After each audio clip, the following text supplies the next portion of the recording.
અમદાવાદ સાબરમતી જેલમાંથી પીટી જાડેજાને મુક્ત કરવામાં આવ્યા છે।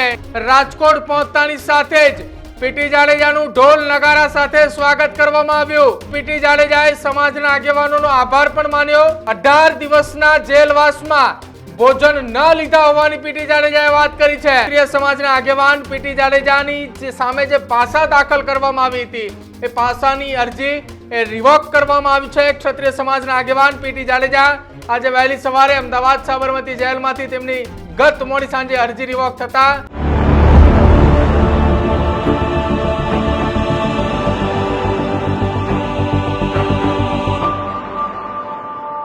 નમસ્કાર, આપ જોઈ રહ્યા છો ન્યૂઝ રૂમ ને આપની સાથે હું છું પ્રદીપ।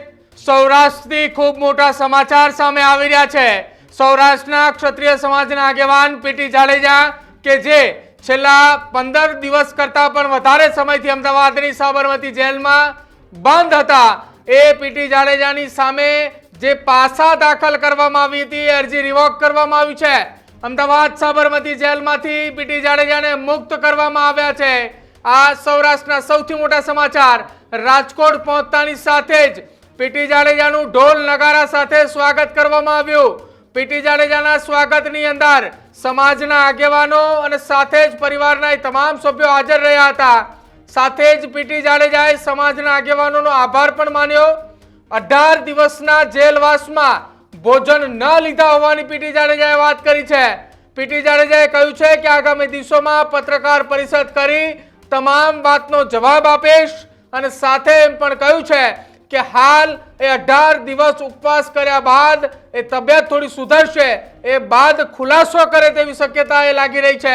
આ સૌરાષ્ટ્રના રાજકારણના સૌથી મોટા સમાચાર છે કે જ્યાં ક્ષત્રિય સમાજના આગેવાન પીટી જાડેજાની સામે જે પાસા દાખલ કરવામાં આવી હતી એ પાસાની અરજી એ રિવોક કરવામાં આવી છે। ક્ષત્રિય સમાજના આગેવાન પીટી જાડેજા આજે વહેલી સવારે અમદાવાદ સાબરમતી જેલમાંથી તેમની ગત મોડી સાંજે અરજી રિવોક થતા તેમને જેલમાંથી છોડવામાં આવ્યા હતા અને આજે સાંજે તેઓ રાજકોટ પહોંચ્યા છે અને રાજકોટ પહોંચતાની સાથે જ ઉમળકાભેર તેમના પરિવાર અને સાથે જ સામાજિક આગેવાનો દ્વારા તેમનું સ્વાગત કરવામાં આવ્યું હતું। ઉત્સાહભેર ઢોલ નગારા સાથે સ્વાગત કરાયું હતું। આ જ્યારે સ્વાગત કરવામાં આવ્યું ત્યારે ક્ષત્રિય સમાજના આગેવાનો અને તમામ લોકો ઉપસ્થિત હતા।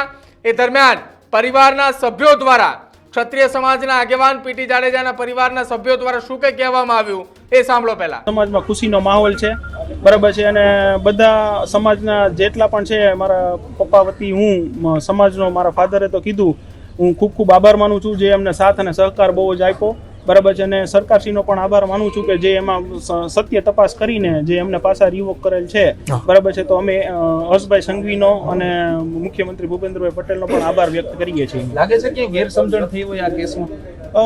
ગેરસમજણ થઈ હશે તો જ આ પૂર્ણ તપાસ કરીને પાછું આ જે કર્યું છે, બરાબર છે, રિવોક એટલા માટે જ કરવામાં આવ્યા હોય કે ભાઈ એમને જોયું હોય કે ભાઈ આ કોઈ પાછા લગાવતા એવી કોઈ સત્ય હકીકત ખરેખર છે નહીં, તો આપણે એમને રિવોક આપીએ। જે સામાજિક માણસ છે, આટલું બધું સારું કામ કરે છે, બરાબર છે।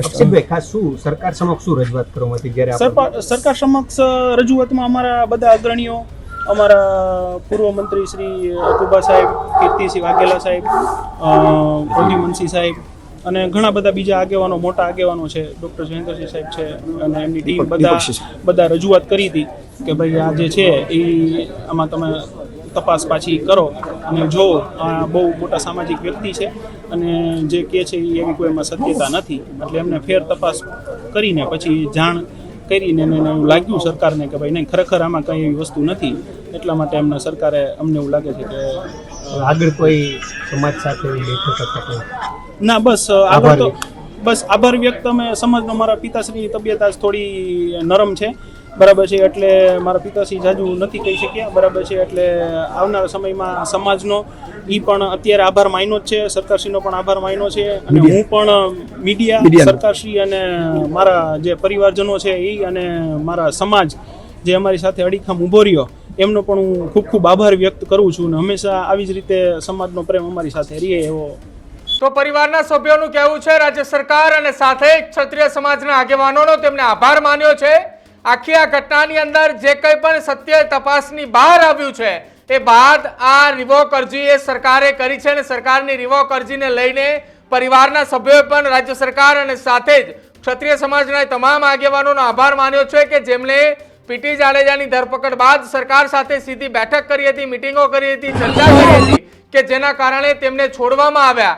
હવે આ આખી ઘટનાની અંદર આપ જુઓ, ક્ષત્રિય સમાજના આગેવાન પીટી જાડેજા એ જ્યારે રાજકોટ તેમના નિવાસસ્થાને પહોંચ્યા તે દરમિયાન કેટલા લોકોએ તેમના સ્વાગત માટે ત્યાં આવ્યા હતા અને સાથે જ પરિવારની સાથે સાથે સામાજિક આગેવાનો, ક્ષત્રિય સમાજના એ આગેવાનો કે જે પીટી જાડેજાની સાથે અસ્મિતા આંદોલન દરમિયાન હતા અને સાથે જ છેલ્લા કેટલાક વર્ષોથી સામાજિક સેવાઓ સાથે જે લોકો જોડાયા હતા એ તમામ આગેવાનો એ સાથે જોવા મળ્યા હતા.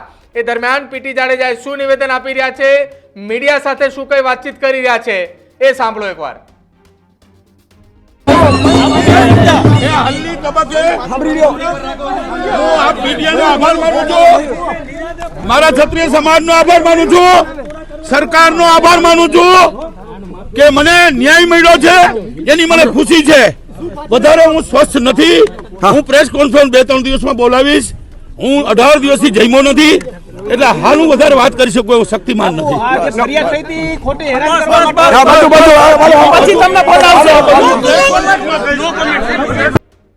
તો ક્ષત્રિય સમાજના આગેવાન પીટી જાડેજાએ કહ્યું સરકારનો પણ આભાર માન્યો, સામાજિક આગેવાનોનો પણ આભાર માન્યો અને તેમણે એ પણ કહ્યું કે હાલ એ તેમનું સ્વાસ્થ્ય યોગ્ય નથી.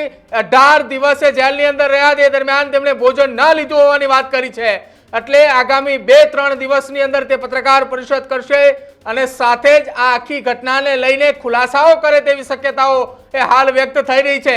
જો કે પરિવારના સભ્યોએ વાતથી અજાણ છે કે પત્રકાર પરિષદની અંદર શું કઈ વાતચીત કરશે, શું કઈ ખુલાસાઓ કરશે, પરંતુ હવે સૌ કોઈની નજર એ પીટી જાડેજાની પત્રકાર પરિષદ પર રહેશે કે આખી આ જેલવાસ બાદ એ સામે આવશે અને પત્રકાર પરિષદની અંદર કયા પ્રકારની વાત કરે છે તેના ઉપર સૌ કોઈની નજર રહેશે. જો કે આજે રાજકોટમાં તેમના નિવાસસ્થાને પહોંચે દરમિયાન આપ જો જે આગેવાનો, જે લોકો તમને દેખાઈ રહ્યા છે, તમામ લોકોને સાથે જ ઉમળકાભેર તેમનું સ્વાગત કરવામાં આવ્યું હતું. પુષ્પો અને સાથે જ ઢોલ નગારા સાથે ક્ષત્રિય સમાજના આગેવાન પીટી જાડેજાનું એ સ્વાગત કરાયું હતું. હવે આગામી સમયની અંદર 2-3 દિવસ બાદ પત્રકાર પરિષદની અંદર મોટા ખુલાસાઓ કરી શકે છે અને એ ખુલાસાઓ શું કઈ હશે એના ઉપર હાલ સૌ કોઈની નજર છે. તમારું શું માનવું છે આખી આ ઘટના સંદર્ભે તે ખાસ કમેન્ટ સેક્શનની અંદર જણાવજો. અને હજુ પણ જો તમે અમારી ચેનલ લાઈક, શેર અને સબસ્ક્રાઇબ ન કરી હોય તો અત્યારે જ કરી લેજો, કેમ કે રાજનીતિ હોય કે સમાજના કોઈ રાજકારણના સમાચાર તમામ સૌથી પહેલા આપના સુધી પહોંચાડતા રહીશું. જોતા રહેજો ન્યૂઝરૂમ. નમસ્કાર.